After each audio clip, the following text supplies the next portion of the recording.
हम अच्छा करें, हम अच्छा कर रहे हैं, हमारे साथ बुरा हो रहा है। ये है कौन सा शब्द? एक प्रपंची संसारी का शब्द है, परमार्थिक का शब्द नहीं है। हम अच्छा नहीं कर रहे हैं। मेरे द्वारा मेरे अंदर बैठकर मेरा प्रभु अपनी लीला करके गुण विस्तार कर रहा है। सामने से वो मेरे अंदर बैठे हुए अहंकार पर चोट पहुंचाकर मुझे महान, मुझे मजबूत बना रहा है। उस पर द्वेष करने का कोई प्रश्न ही नहीं उठता है। नहीं सह पा रहे तो अपने प्रभु से प्रार्थना करें कि देखो प्रभु, सामने वाले के अंदर प्रेरित करके आप मुझे जो गाली दिलवाए ना, मुझे सहन नहीं हो रहा। या तो गाली ना दिलवाओ या सहन शक्ति दो। तो वो गाली तो दिलवाएंगे, वो ने बंद नहीं करेंगे। हम तुम्हें पक्की बता दें, भगवान से हाँ वो दे देंगे।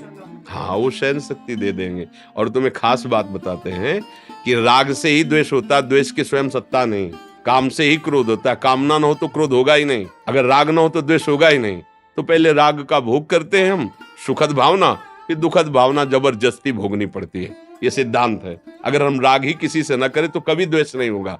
राग की उपज है द्वेष, काम की उपज है क्रोध। देखो गीता जी में कामा संजायते क्रोधा, क्रोधा स्मृति विभ्रमा, स्मृति भ्रंशात बुद्धिनाशो, बुद्धिनाशात प्रणश्यति। कामना की पूर्ति में लोभ का प्रादुर्भाव हो जाता है। सबका मूल कामना है। ये हम इसके साथ इतना सुंदर व्यवहार कर रहे हैं, ये हमारे साथ प्रतिकूल व्यवहार क्यों करता है? नहीं करना चाहिए, ये कामना है। कर्तृत्व और भोक्तत्व भाव अज्ञानी का होता है। जब तक ये अज्ञान रहता है तो क्षोभ, हर्ष, शोक, भय, ये द्वंद्व सताते रहते हैं। और ऊपर उठो, खूब नाम जप और बढ़ाओ। जैसे हम नाम जप निरंतर करने का अभ्यास करेंगे तो वैसे वैसे हमारी सामर्थ्य हृदय की बढ़ती चली जाएगी। अरे फिर इन सब, एक पागल आदमी अभी खड़ा गाली दे, ईंट मारे, आप क्या करोगे? अपने को बचाओगे और भागोगे, उसको मारोगी थोड़ी। अगर कोई कहेगा भी कि लौट करके आपने गाली क्यों नहीं दी, तो बोले पागल हो तो खुद पागल है। पूरा संसार बावरा है, पागल है। कोई इस व्यक्ति में, कोई इस शरीर में, कोई इस भोग में, कोई इस बात में, कोई काम में, क्रोध में, लोभ में, मोह में, मद में, सब। और कोई भक्ति में पागल है, कोई भगवान के प्यार में पागल है, कोई जगत के प्यार में पागल है। आपको संभल के चलना है, अपने डिपार्टमेंट के पागलों से मिलना है। दूसरी बातें नहीं सुननी हमें, क्योंकि है सब पागल।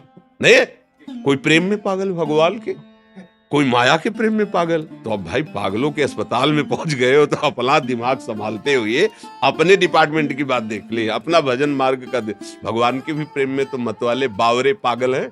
कितने ऐसे प्रेमी जन है, हमें उनकी बात सुननी है और की बात नहीं सुननी। जब कोई हमारे साथ द्वेष का व्यवहार करे, गाली का व्यवहार करे, अपमान का करे, तो उसे बुद्धिमान समझते हो ना, तभी लड़ जाते हो। भला वो बुद्धि रखता तो काहे को अपमानित करता, गाली देता? वो बुद्धिमान नहीं, वो बावरा है, वो पागल। तो आप पागलों की उपेक्षा कैसे करते हैं? हंस के। मान लो कुल्हड़ मार दे, आपके गाली दे, तो आप क्या करोगे? हंस के। दूसरा आदमी अगर आपसे कहे आपने मारा, अरे यार खुद वो पागल है आदमी, तो खुद वो दया का पात्र है जो गाली दे रहा है, बेचारा बुद्धिहीन, माया से ग्रसित वैसे ही चल रहा है। तुम्हें उसको डांटने की जरूरत, तुम अपने मार्ग में पुष्ट बनो, आगे बनो। अगर अध्यात्म की बात समझो तो, संसार की बात है तो लड़ जाओ, जैसे वो वैसे ही तुम, और दोनों जाओ। जब आपको ऊपर केस चलेगा फिर दोनों ऐसे पूरा जीवन बर्बाद करो। देखो, हमने एक जेल की सजा भोग कर आए हुए व्यक्ति से बात की। हमारा बचपन में स्वभाव था कि जैसे पागल है या कोई कुछ विशेष है तो हम उससे जरूर मिलते थे। राह चलते जैसे गंगा किनारे भ्रमण, और उसके बाद 10-20 मिनट समय देते थे, उसकी मानसिकता को पढ़ते थे। तो वो जब हमें मिले तो उन्होंने दिखाया कि देखो मेरी अंगुलियों में ऐसे वो कील गाड़ी गई, ऐसा ऐसा, और बहुत पीड़ा दी गई। फिर मुझे सजा हुई, 10 वर्ष की सजा भोग कर आया। तुमका आपका अनुभव? बोले यहाँ 5 जूते रोज सुबह कोई मार दे तो सह लेना चाहिए, पर कभी जेल जाने वाला आचरण नहीं करना चाहिए।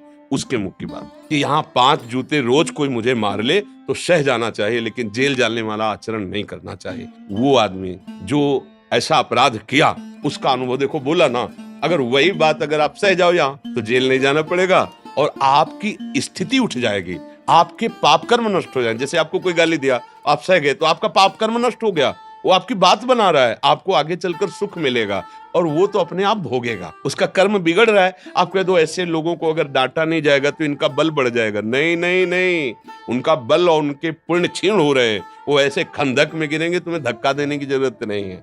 हो सके तो निकाल लेना, पर धक्का देने की जरूरत नहीं। हम लोग अध्यात्म मार्ग के पथिक हैं।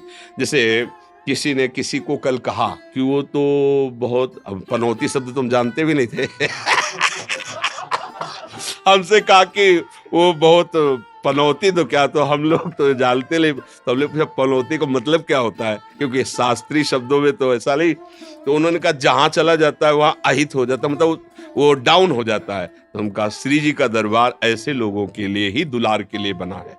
श्री जी का दरबार, प्रभु का दरबार ऐसे लोगों को जिनको कोई न पूछे, जिनको सब जगह तिरस्कार मिले, यहाँ गले से लगाएंगे। आओ हमारे हृदय से लगो और असत आचरण छोड़ो, छल कपट छोड़ो, दूसरे की बेईमानी छोड़ो।